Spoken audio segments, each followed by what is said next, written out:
สบายดี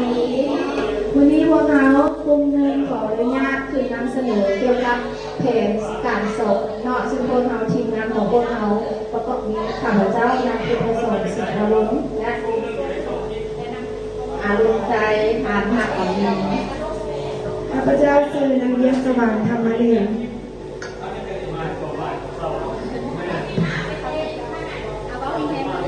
เจ้าขับเจ้าซึ่งมีเกียรติอ่านโดยข้าพเจ้านางทิพจักรวรจิตข้าพเจ้าซื้อหลวงพาพิมเสกเจ้าซื้อนางจันสุดาพิมพ์จักร ข้าพเจ้าชื่อนางจันทร์สมรไสยวงศ์ข้าพเจ้ามีชื่อว่านางพุทธวันศิวนะข้าพเจ้ามีชื่อว่าเท่าวันนางสุญญเพ็งแผนการสอนของพวกเรามีวันนี้พวกเราจะมาเสนอแผนการสอนวิชาฟิสิกส์นิวเคลียร์ซึ่งสอนกับแผนวิชาฟิสิกส์นิวเคลียร์สำหรับประสบการณ์ของห้องมัธยมชั้นม .7 วันที่เดือนปีที่สอนเป็นวันที่21เดือน3 2026กำหนดเวลาสอนอยู่60 นาทีหัวข้อเรื่องที่สอนเป็นการสลายตัวของนิวเคลียร์และชนิดของรังสีเจ้าต่อไปจุดประสงค์รวมเพื่อในด้านของมุ้งเพื่อให้นักเรียนสามารถอธิบายความหมายของธาตุกัมมันตรังสีและบอกความแตกต่างของแต่ละรังสีแต่ละชนิดของรังสีได้ด้านความคิดเพื่อให้นักเรียนสามารถรับรู้เข้าใจและสามารถอธิบายความปลอดภัยและการนำใช้รังสีในชีวิตประจำวัน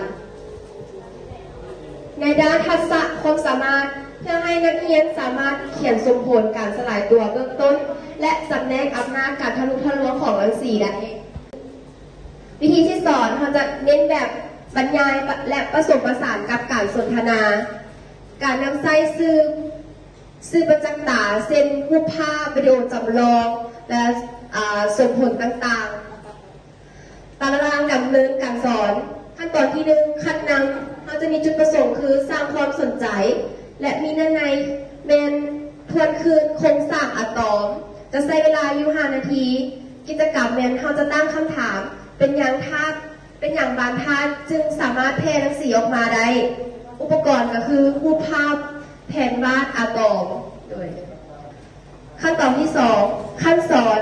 จุดประสงค์เพื่อให้นักเรียนได้ความรู้ใหม่ๆในเมนชนิดและคุณลักษณะของรังสีจะเป็นรังสีอัลฟาเบต้าและกัมมาเวลาอยู่3 นาทีมีกิจกรรมคืออธิบายคุณสมบัติประจุและมวลสารของรังสีแต่ละชนิดอุปกรณ์เราจะใช้ PowerPoint และแผนพับขั้นที่3เป็นขั้นปฏิบัติจุดประสงค์เพื่อเสริมทักษะให้กับนักเรียนด้านในคือการเขียนสมผลนิวเคลียร์จะใช้เวลาอยู่15 นาทีกิจกรรมให้นักเรียนลองตื่นตัวเลขใส่สมผลการสลายตัวที่กำหนดให้อุปกรณ์คือเฮ็ดบทฝึกหัดเป็นกลุ่มขั้นที่4ขั้นประเมิน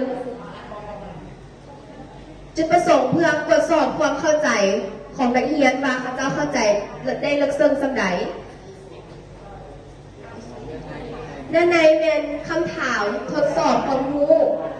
ใช้เวลาอยู่10 นาทีกิจกรรมให้นักเรียนตอบคำถาม5 ข้อและกดผลตรวจสอบอุปกรณ์เป็นแจกจ่ายแจกคำถามให้กับนักเรียนขั้นตอนสุดท้ายเป็นขั้นสรุปจุดประสงค์คือเพื่อให้นักเรียนสามารถกำความรู้ที่สอนมาได้ด้านในคืออธิบายบทเรียนทั้งหมดโดยรวมใช้เวลาอยู่10 นาทีกิจกรรมครูและนักเรียนจะสนทนาแลกเปลี่ยนถามตอบกันและอุปกรณ์จะใช้กระดาษหรือเฟิร์สสำหรับอธิบายเราปฏิบัติการความมือกันระดมแนวความคิดและได้สำเร็จในการกำหนดแผนการสอนเจ้ามหอนี้ก็ขออนุญาตจบการบรรยายเนาะขอขอบใจ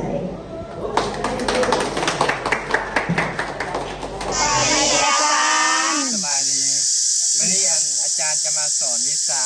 ฟิสิกส์นิวเคลียร์เนาะก่อนอื่นอาจารย์อยากถามว่าทุกนักเรียนทุกคน ผู้ว่าอะตอมเป็นอย่าง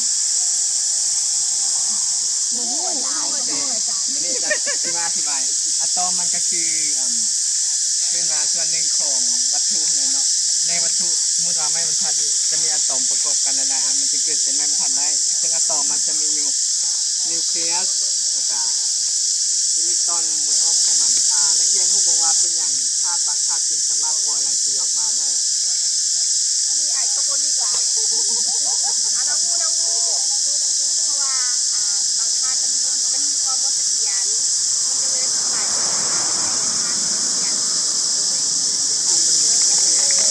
อธิบายไว้แล้วเนาะว่าบางธาตุมันบ่ได้เสถียรก็คือเพราะว่าธาตุมันจะสลายตัวเพื่อให้ตัวเองมันเสถียรขึ้นซึ่งมันจะปลดปล่อยรังสีออกมาก็คือมีรังสีอัลฟารังสีเบต้าและก็รังสีแกมมา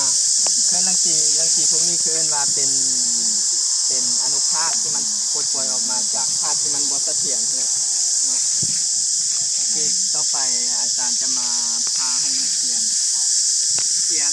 วันนี้เราจะมาสัมภาษณ์ทีมงานของเราว่าเกี่ยวกับการฝึกอบรมในครั้งนี้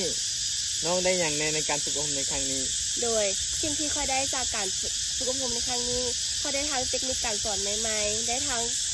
การเรียนรู้นำใช้เทคโนโลยีเข้าในการสอนผู้ใช้จิตวิญญาณในการคุ้มครองผู้เรียนผู้วิธีการวัดประเมินผล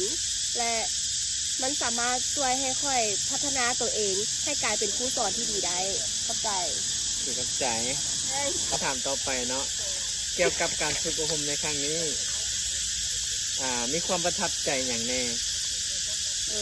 ข้าพเจ้าได้มีความประทับใจในการฝึกอบรมในครั้งนี้ที่สุดที่เปิดโอกาสให้ข้าพเจ้าได้เรียนรู้เกี่ยวกับพ่อแม่ครูอาจารย์ผู้ที่มีความรู้และความสามารถสูงมาถ่ายทอดความรู้ให้ข้าพเจ้าและได้มีเครือข่ายรู้จักเกี่ยวกับภาครัฐและเอกชนจะสามารถช่วยเหลือซึ่งกันและกันได้ในอนาคต โอเคเข้าใจครับคำถามต่อไปเราจะถามว่าเกี่ยวกับการฝึกอบรมในครั้งนี้สิ่งใดที่เป็นสิ่งท้าทายสำหรับเจ้าเอง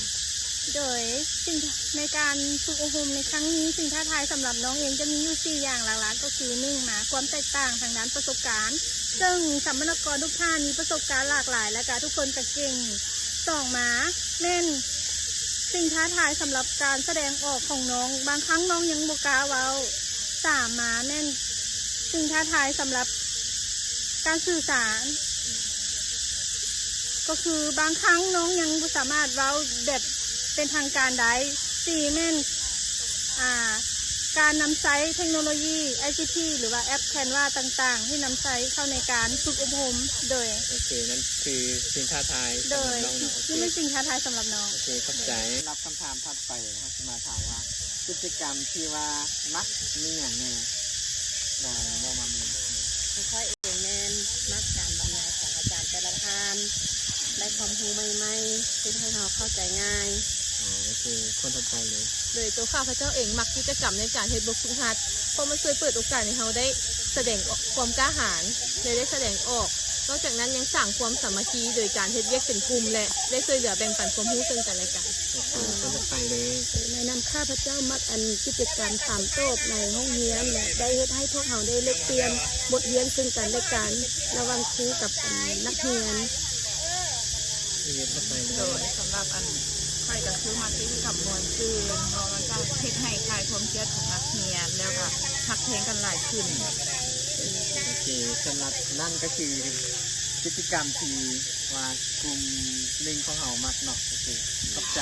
1 2 3 ส่วนเจ้าเดชเจ้ามักกิจกรรมอย่างในการฝึกอบรมในครั้งนี้ ในการฝึกอบรมครั้งนี้ก็คือข้าพเจ้าเองในนามที่มาฝึกอบรมร่วมกันก็คือกิจกรรมที่มากที่สุดก็จะเป็นการถ่ายวิดีโอตัดต่อวิดีโอเนาะแล้วก็เกี่ยวกับการค้นหาสิ่งใหม่ๆก็คือจะมีการแต่งบทสอนนำเนาะแต่งบทสอนอันนี้ก็เป็นความรู้ใหม่สำหรับข้าพเจ้าเองก็คือว่าตัวนี้มันประทับใจหลาย โอเค ก็ข้าพเจ้าเองก็ขออนุญาตตั้งหน้าให้ทีมงานนักศึกษาของพวกเขาเนาะขอแสดงความขออกขอบใจมายังคณะนำของคณะศึกษาศาสตร์มหาวิทยาลัยศาสตร์ผู้อาจารย์และก็ผู้รับผิดชอบกะเขียนจัดฝึกอบรมดีๆในครั้งนี้ให้แก่พวกเขาเนาะพวกเขาขอประเมินว่า ฝึกอบรมครั้งนี้แมนสามารถบรรลุตามเป้าหมายตั้งแต่พวกเขาได้มาเข้าร่วมเรียนตรงตามเวลาเนาะแล้วก็ได้ความรู้เต็มอิ่มอีหลีเนาะต้องขอแสดงความขอบใจทั้งอาจารย์ แล้วก็ผู้กะเขียมเขาแล้วเนาะในการจัดตั้งฝึกอบรมครั้งนี้ที่อำนวยความสะดวกทุกอย่างให้พวกเขาแล้วก็เปิดโอกาสพวกเขาได้มาเรียนรู้ในมื้อนี้ในท่านี้เนาะแล้วก็พิเศษเนาะขอแสดงความขอบใจกับครูอาจารย์แต่ละท่านที่นำส่งความรู้แบบอิ่มเต็มเลยและให้พวกเขาได้ลงมือปฏิบัติและที่สำคัญก็แสดงความหักความแพงนับถือแล้วก็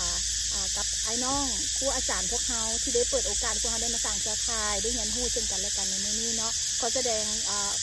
ความขอบใจและก็ขออวยพรมายังคณะนำคณะครูอาจารย์ผู้ฝึกสอนคณะจัดตั้งพิธีรวมทั้งด้วยน้องครูอาจารย์พวกเราทุกคนจะมีสุขภาพแข็งแรงและบรรลุเป้าหมายในการเฮ็ดเวียกขอขอบใจ บ๊ายบาย